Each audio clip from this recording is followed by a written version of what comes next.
Bon, alors, ce qui est dur avec Jack, c'est qu'il est loin. Donc arrivé à 3 heures, c'est dur de s'y mettre.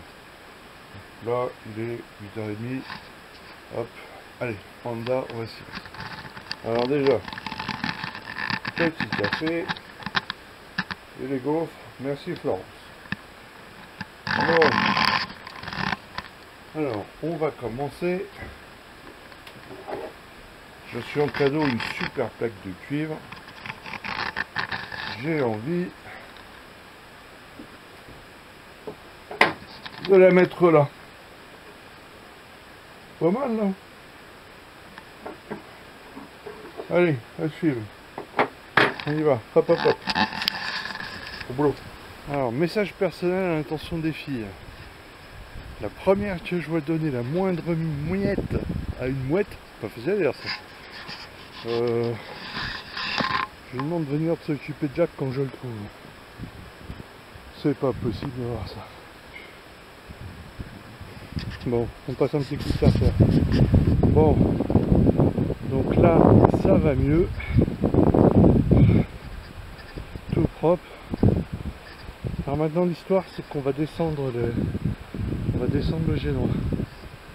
On va le dégréer. Donc l'idée, c'est qu'on va le dérouler, puis on le descend.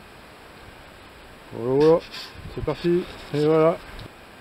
Bon, ça fait un peu mal au cœur, mais maintenant on va le plier comme il faut pour aller porter au voilier. Ce sera mieux à l'année prochaine. Bon, l'avantage d'un port à sec, c'est qu'on peut travailler par terre. Jack est là. Du coup, j'ai descendu le génois. Bloom. Je vais vous montrer comment je le plie. Alors, bien évidemment, c'est pas une leçon, c'est comment je fais moi. Donc, on commence par l'étaler le plus à plat possible sans pli. Alors, moi, je le trouve vraiment très très impressionnant le génois de Jack. Je sais pas si on peut bien se rendre compte de l'échelle, mais voilà quoi. Vraiment, je le trouve important. Et une fois qu'on l'a bien étendu, bah, on plie sur la rallonge. Je veux dire, je vais faire un pli comme ça et ramener toute la voile là. Donc voilà.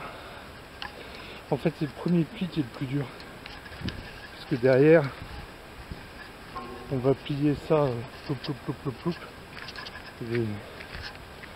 Les plis vont s'enchaîner. Et voilà le résultat. Prêt à monter dans le coffre, il n'y a plus qu'à aller chercher la voiture. Je m'en lasse pas.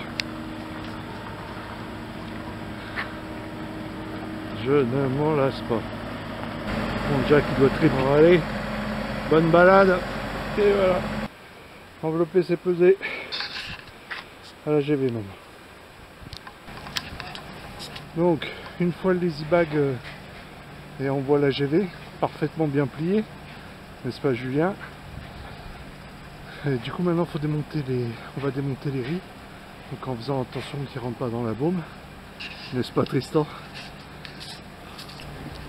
C'est un truc que j'avais pas encore fait. Pour éviter que ça rentre dans la baume, on fait ce qu'on appelle un nœud de 8. Petit tuto nœud vite fait. Hop. Hop. Nœud de 8. Un nœud d'arrêt comme ça. Le bout il peut pas rentrer dans la manœuvre.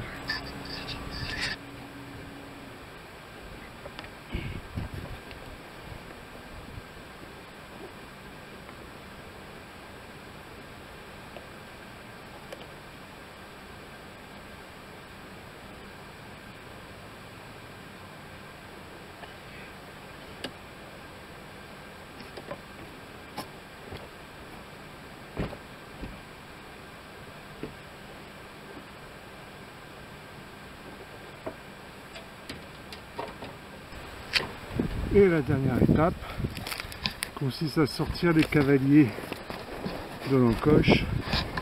Comme ça on les passe autour de ce truc là. On bascule ça. Et le cavalier sort. Bon, il n'y a plus qu'à faire ça pour les autres. Hop, c'est parti. Même motif, même punition. Et voilà.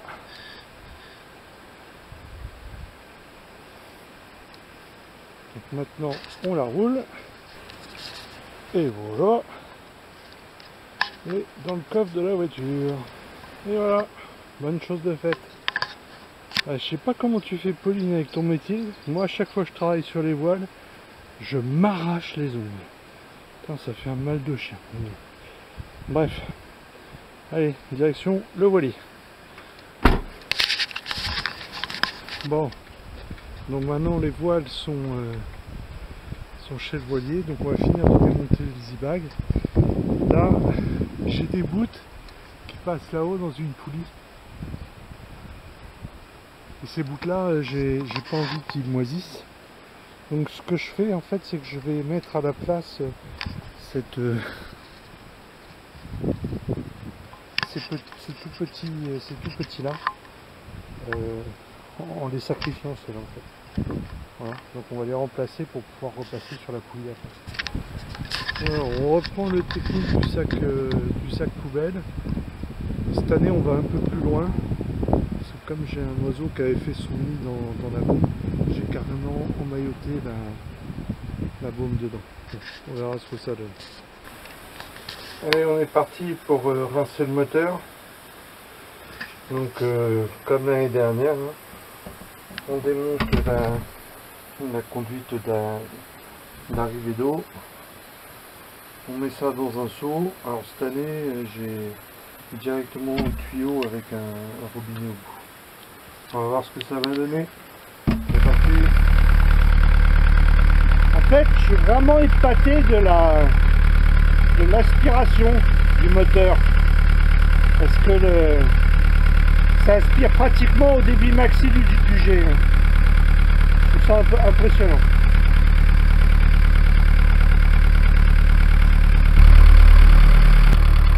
Voilà, donc là, je suis arrivé à régler le G pour que le volume du G, le débit du G soit le même que le débit d'aspiration du moteur. Et je laisse tourner un moment, ça va permettre de rincer tout le circuit de refroidissement. Je pense que c'était assez important parce que c'est de la base qu'on a en arrivée. Donc je pense que c'est pas terrible de laisser ça dans le moteur. Voilà. Bon, dans la suite des opérations, je suis en train de faire le plein de gasoil. Alors bon, ça prend un peu de temps parce qu'il faut faire ça avec le bidon, entonnoir, et dedans je mets un produit antibactérien. Voilà. Je trouve qu'on a consommé beaucoup d'essence. Parce que là, ça fait 60 litres de diesel que j'ai remis. Il faudra que je regarde combien on a fait de mille exactement. Mais ça fait plus que ce que je fais au voilier normalement. Bon, ça doit être à cause de la Charente. Tiens, d'ailleurs, au passage, Charente, elle est toujours là. Donc quand même. C'est marrant. Le voisin qui rentre.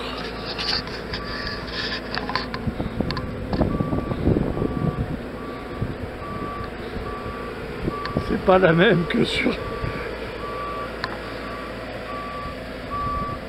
Pas la même que dans un port classique, ça c'est sûr. Ceci dit, ce bateau là je l'aime beaucoup, je trouve qu'il a beaucoup d'élégance.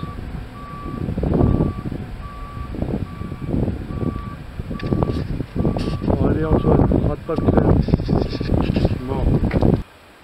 Ouais, il est beau mon Jack. Tu vois, je pense la mettre là, Adèle.